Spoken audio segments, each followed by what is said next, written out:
வாழ்க வையகம், வாழ்க வையகம், வாழ்க வளமுடன். அருள் தந்தை வேதாத்ரி மகரிஷி அவர்களின் நாள் ஒரு நற்சிந்தனை.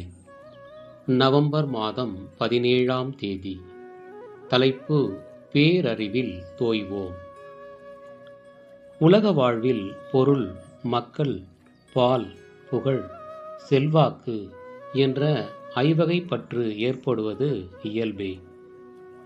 கடமை உணர்வோடும் அளவு முறை அறிந்தும் விழிப்போடும் இப்பற்றுகளை வளர்த்து காத்து கொள்ள வேண்டியது பிறவிப் பயனை எய்த அவசியமானது.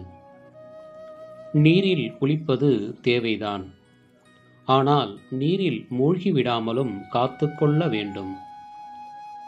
நெருப்பு வாழ்வுக்கு பல வகையிலும் தேவைதான். ஆனால் நெருப்பு எரித்து விடாமலும் காத்து கொள்ள வேண்டும். எந்த இடத்தில் மனிதன் மேலே சொல்லப்பட்ட ஐவகை பற்றுதல்களால் அறிவு குறுகி மயங்கி தன் பிறவி நோக்கத்தையும் வாழ்வின் நெறியையும் மறக்கின்றானோ, அதே நேரத்தில் மனிதனிடத்தில் அமைந்துள்ள அடித்தள ஆற்றலாகிய பேரறிவு குறுகி நிற்கும் புற அறிவை நேரான வழிக்கு திசை திருப்புகிறது. அப்போது விருப்பங்கள், செயல்கள் இவற்றில் தடைகள் விளைந்து வாழ்வில் மாற்றங்கள் தோன்றுகின்றன. இவையே துன்பமாக, சிக்கலாக, கருத்து பிணக்காக பெற்று புறமனம் குழப்பமடைகிறது.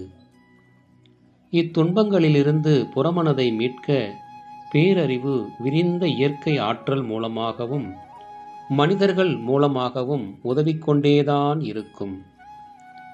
இந்த நிலையிலேனும் புறமன இயக்கத்திலேயே குறுகியுள்ள மனிதன் அவன் வாழ்வின் இயக்க களமான அருட்பேராற்றலை நினைவு கொள்ள வேண்டும். பேரறிவின் நிலைக்கு அந்நினைவு அழைத்து சென்று ஒன்ற வைத்துவிடும். இவ்வகையில் பேரறிவில் புறமனம் தோய்வு பெறும். அருள் தந்தை அவர்கள். வாழ்க வளமுடன்.